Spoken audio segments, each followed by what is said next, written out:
Bienvenidas y bienvenidos. Yo soy Esther, Community Manager y creadora de contenido de Mundo Psicólogos, y estás en esta nueva sección del podcast de Mundo Psicólogos, Territorio Mental. Un lugar donde tu historia y tu voz sí que importa. Aquí aprenderás a entenderte y a comprenderte de la mano de los mejores profesionales de la psicología. Hoy vamos a abrir un tema que suele hablarse mucho últimamente en redes sociales, pero del que aún todavía desconocemos muchísimo: las neurodivergencias y el enmascaramiento. Y para ello vamos a escuchar la historia de Nerea. Hola, me llamo Nerea, tengo 32 años. Hace unos meses he sido diagnosticada de TDAH por la profesional a la cual voy a lanzar un par de preguntas, ya que creo que es un tema muy importante y que todavía tenemos mucho que descubrir en este mundo.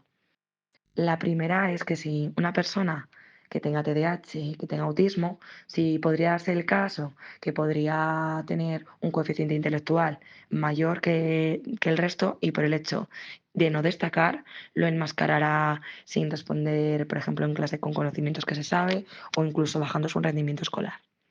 Y la segunda es que si lo mismo que es una persona con TDAH o autismo, se puede reflejar ese enmascaramiento en una enfermedad como podría ser estar enfermo cada 2 por 3, ansiedad, em, estrés o pues eso, una enfermedad al final más notoria. Muchas gracias. Gracias a ti, Nerea, por enviarnos tu testimonio. Y para hablar de esto contamos con Rosalía Pérez, psicóloga general sanitaria y con enfoque sensible en trauma. Bienvenida, Rosalía. Muchas gracias, es un placer estar aquí. Gracias a ti por tu tiempo. Rosalía, Nerea plantea dos preguntas, pero vamos a empezar por lo primero y que me parece muy, muy interesante para dar comienzo a este episodio. Nerea pregunta si es posible que en personas que vivan con neurodivergencias eh, hay esta parte de enmascarar, ¿no?, esta realidad que ellos viven por al final hacerse un poco a la sociedad. Creo que hay muchísimo desconocimiento sobre esto y estamos aquí para aclararlo un poquito. ¿Nos podrías explicar qué es el enmascaramiento?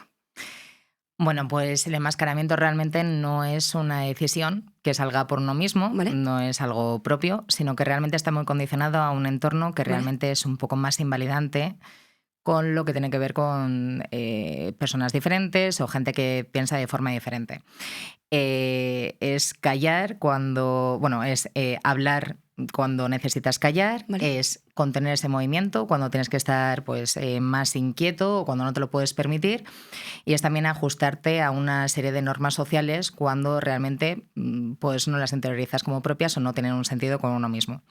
Dentro de todo esto, en autismo y en TDAH, el ¿Vale? enmascaramiento es un poco más como una forma de supervivencia. ¿Vale? Entendemos muy pronto que realmente el hecho de ser intensos o Uy. ser diferentes o ser sensibles está penado ¿Vale? y, por supuesto, tiene consecuencias.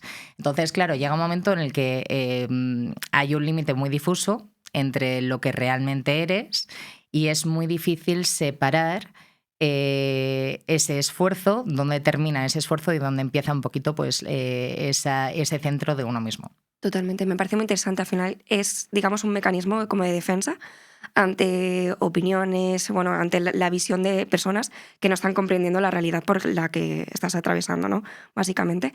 Tiene que ser bastante duro, ¿no?, vivir de esta manera y desarrollarte en un contexto que a lo mejor no te entiende. Me gustaría preguntarte aquí qué papel tiene el entorno en las personas que viven con este tipo de neurodivergencias y con este enmascaramiento. ¿Qué necesita una persona que vive así de parte de su entorno? ¿Qué es lo que necesita? Muchísima validación. Vale. Validar la diferencia. No tomarlo como, bueno, hay una frase incluso de Proyecto Zebra que me gusta ¿Vale? mucho desde el punto de no identificar a las personas neurodivergentes ¿Vale? como caballos con rayas, Ujú. sino identificarlo desde que toda la vida han sido unas cebras que son totalmente válidas, unas cebras preciosas y que hay que incluso incluir la diferencia porque al final nos enriquece. Si todos fuéramos iguales, desde mi opinión, sería un poco más aburrido. Totalmente, totalmente. Yo creo que al final es una realidad que es completamente diferente, pero que necesita, como tú has dicho, al final un espacio donde sentirse segura y ser visibilizada, que yo creo que para eso cada día hay más espacio. Hay algo que también dice Nerea y que me parece muy interesante, y es la relación que tienen a lo mejor las neurodivergencias, en este caso ella pregunta por TDA y por autismo, con destacar académicamente. Pongo un ejemplo: un niño o una niña pequeña en un colegio, ¿vale? En una clase que viva con esta neurodivergencia, cómo puede haber vivido el hecho de sentirse diferente y no recibir esta validación por parte de su entorno, porque al final, jolín, esto también te va a marcar en cómo tú te vas a desarrollar en tu vida adulta. Es decir, no estás entendiendo si desde pequeño o pequeña ya se te está invalidando, cómo se desarrolla esto luego, ¿no? A lo largo de una vida y qué impacto tiene en tu vida adulta. Pues esto realmente se gesta mucho cuando somos pequeños en la escuela. Vale. El sistema no está orientado a evaluar la diversidad o sobre todo a nivel de pensamiento. ¿Vale?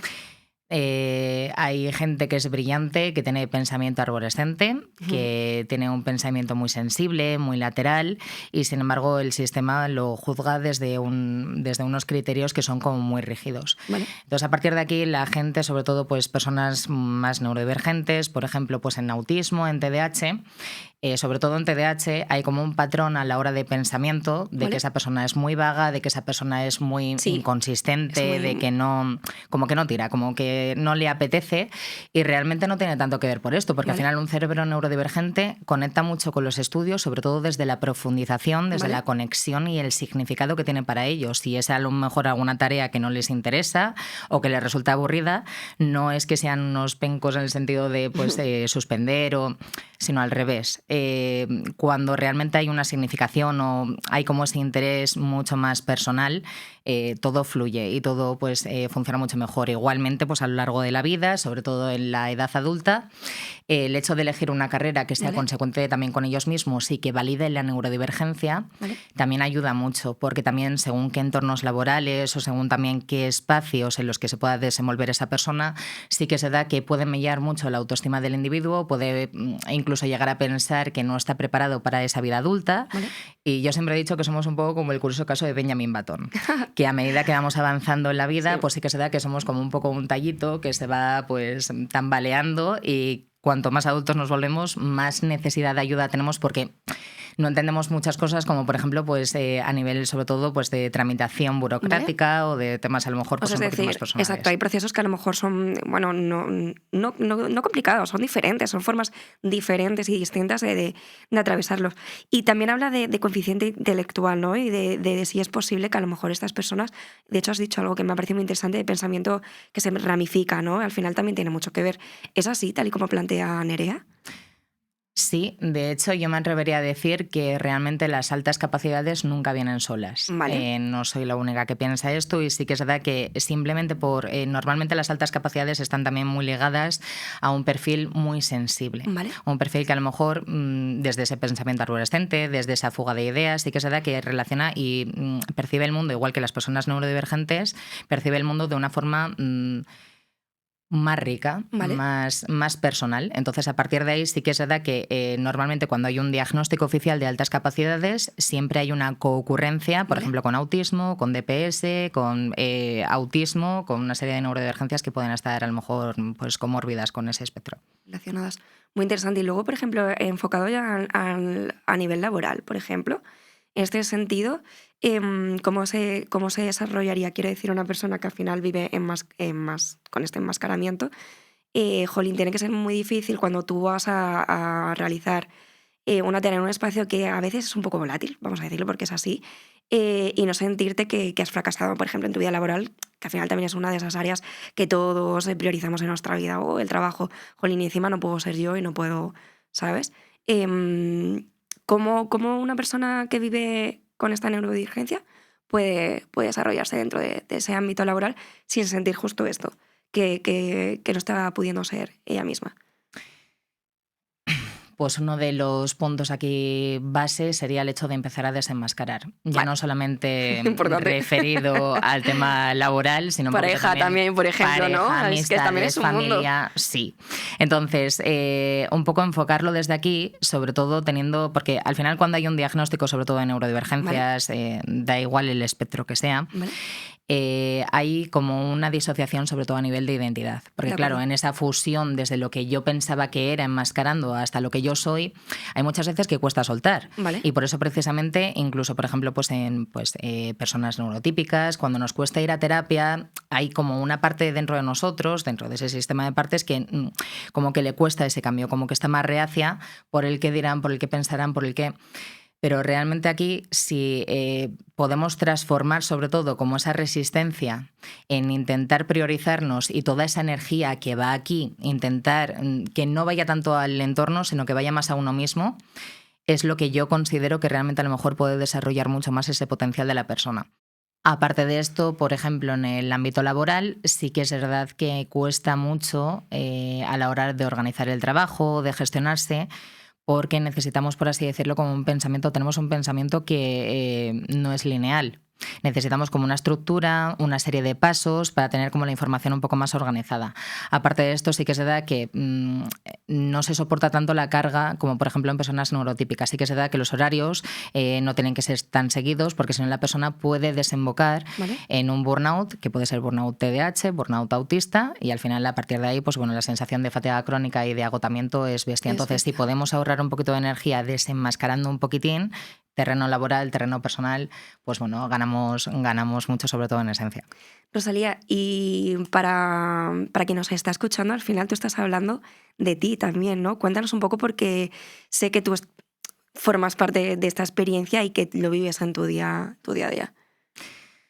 Sí, al final, bueno, yo estoy diagnosticada de triple excepcionalidad, entonces a partir de aquí sí que se da que el enfoque no lo visualiza tanto a nivel de diagnóstico, soy anti-etiquetas, no me gusta, totalmente. Y al final en esto tampoco visualizo mucho el diagnóstico a partir de niveles. Creo que el espectro en autismo es infinitamente amplio. En TDAH no hay, desde mi punto de vista, tampoco como 4 tipos muy marcados o 3 tipos, sino que realmente puede haber fusión. Del 50 al 70% de casos, por ejemplo, de autismo diagnosticado tienen rasgos de TDAH, y del 50 al 70%, pues a la inversa, de TDAH tienen también rasgos autistas. Entonces, al final, yo creo que es visualizar un poco más la diferencia, pero desde una inclusión. Totalmente. Desde el hecho de podemos compartir muchas cosas de otros espectros, o incluso a lo mejor, igual que, por ejemplo, si yo me siento como una amiga, o puede haber puntos en común desde lo que nos relacionemos, ¿no? Pero al final la riqueza está en qué cosas a lo mejor me puede aportar esa relación, totalmente, qué aspectos a lo mejor me parecen más llamativos, me pueden, pues a lo mejor favorecer un poquito más, y a la inversa también, pues qué puede aportar y al otro, ¿no? Vamos, todo está aquí. Y retomando el testimonio de Nerea, habla de algo que también me parece muy interesante y que creo que es literalmente extrapolable a todos los aspectos. Y ella dice de cómo al final esto también este enmascaramiento se puede manifestar a nivel corporal y físico. Es decir, esto es real. Una persona que al final vive intentando esconderse o intentando encajar, porque es la palabra, intentando encajar todo el tiempo en algo que no, básicamente que no puede. ¿Es real lo que se siente como que se manifiesta ya en lo físico? Totalmente. Al final el cuerpo no entiende mucho de normas sociales. Desde luego. Pero sí que sostiene la carga. Al Eso final, sí es verdad. el llevar mucho tiempo intentando asumir una versión de ti mismo que es más aceptable socialmente. El hecho de, bueno, que aparte aquí también influye mucho la conciencia interoceptiva que tenemos, sobre todo dentro, pues por ejemplo, en el autismo, ¿no? Yo siempre se lo digo a mis chicos que somos un poco como una patata andante, desde el punto en plan de no sentimos mucho las emociones, no las sabemos reconocer. Entonces, claro, a partir de aquí, entre que ignoramos las señales internas, que intentamos asumir una versión que se ajusta más a lo que el resto pueda querer, con todas estas acciones lo único que hacemos es como ir estirando poquito a poco ese sistema nervioso, tanto autónomo, simpático como parasimpático, hasta que llega un momento que el cuerpo pide auxilio en forma de síntomas. ¿Cuáles son esos síntomas? Pues bueno, relación directa con fatiga crónica. Vale. Es como si nos levantáramos con un 40-37% de energía, vamos tirando como buenamente podemos, pero ya llegan a lo mejor las 6 de la tarde y decimos, no puedo más, ya necesito parar. Luego también, por ejemplo, en disautonomía, ¿vale? Que es como una serie de procesos pues, en los que el cuerpo poquito a poco va entrando como en un sistema de hibernación para intentar recuperar todo lo posible, pero que realmente es quedarse un poquito más cao. Y luego sí que se da que este tema, sobre todo a nivel de, pues, de ese desgaste, lleva mucho a una inflamación. Vale. Ha habido estudios recientemente que, por ejemplo, pues, se diagnostica, o hay como una coocurrencia también, por ejemplo, en lipedema en mujeres, que es como una grasa patológica que hay en las piernas, que está muy relacionada también con esa proinflamación que deriva de estos procesos, sobre todo pues, relacionados con neurodivergencias o con esa carga mantenida de estrés a lo largo del tiempo. Es como que la ansiedad forma un poquito ese sistema basal. ¿Vale? Se junta también, por ejemplo, con la alexitimia, a nivel sobre todo pues, de ese fallo, ¿no? A nivel de reconocimiento, incluso pues, periodos pues, como más bajitos a nivel de distimia, que sería como una depresión que es sublatente, subyacente, se va manteniendo a lo largo del tiempo, y entonces únicamente cuando ocurre un evento que es un poquito más traumático, un poquito pues, más grave, entonces ahí sí que atraviesa un poquito esa línea clínica umbral, y se ve que realmente a lo mejor pues hay pues esos rasgos depresivos, pero sí que es muy latente a lo largo del tiempo. Me parece bastante interesante, y creo que es de reseñar que muchas personas llegan a la adultez sin entenderle que les está pasando esto. Para las personas que nos están escuchando y que se hayan podido sentir identificadas, ¿por dónde pueden empezar a hacer todo esto de desenmascararse, ¿no? O sea, de darse el espacio de ser ellos mismos y ellas mismas sin sentirse mal, básicamente? Pues identificando muy mucho el coste que conlleva todo esto. Totalmente. O sea, yo siempre suelo aconsejar el hecho de identificar desde dónde lo hacemos. O sea, lo hacemos, las cosas que vamos haciendo, los actos que vamos pues, aconteciendo, el hecho a lo mejor de cómo nos relacionamos, lo hacemos por el no molestar, lo hacemos por el no ser una carga, o lo hacemos porque realmente nos apetece. Si empezamos un poco desde ahí, sobre todo pues, de valorar pues, este desgaste que vamos teniendo, al final tenemos que entender también que ese desenmascaramiento no es algo automático, no pasa de la noche a la mañana, sino que está un poquito más formado por microprocesos. Por ejemplo, pues microprocesos en el sentido de permitirme poquito a poco, me permito un poquito más descansar, me permito soltar un poquito más de carga, me permito decir que no a planes, me permito no a lo mejor sostener la mirada independientemente de que se vea como un acto sobre todo de mala educación, me permito poder tener ese espacio para callarme sin esa necesidad de que me tengan que sacar las palabras con cuchara, sino estar un poquito como más tranquila, ¿no?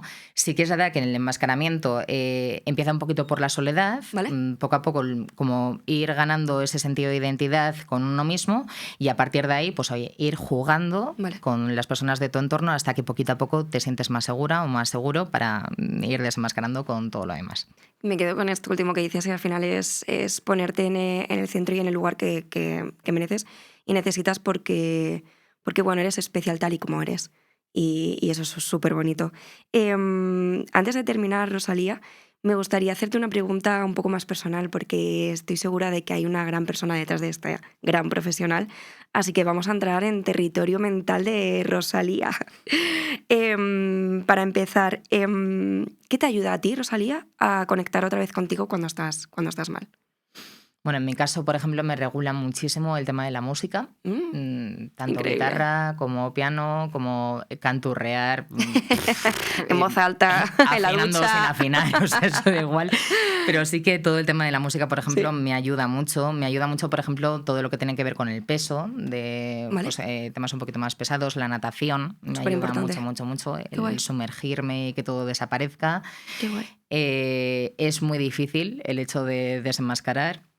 Hay situaciones, sobre todo laborales, de también pues, a nivel, por ejemplo, pues, un poquito más sociales, en las que pues, sí que es verdad que me sigo forzando, pero sí que encontrar lo que realmente te ayuda a regularte y conectas de verdad, y es como una proyección de ti mismo, un bracito de pulpo más sobre el que poderte fluir, dejarte fluir y sobre todo ser, es un paso gigante a la hora de reconocerse uno mismo. Es un poco lo que a mí me ayuda, pero bueno, ya te digo que el espectro es amplísimo y a cada uno encuentra su camino. Efectivamente. Totalmente. Pues muchísimas gracias, Rosalía, por acompañarnos hoy y por arrojar luz a un tema tan importante como son las neurodivergencias, y aprender a desenmascarar y encontrar nuestro lugar, porque no somos distintos ni somos peores, somos únicos, y esto también tiene su lugar, y es muy bonito y muy especial darse y permitirse ser uno mismo.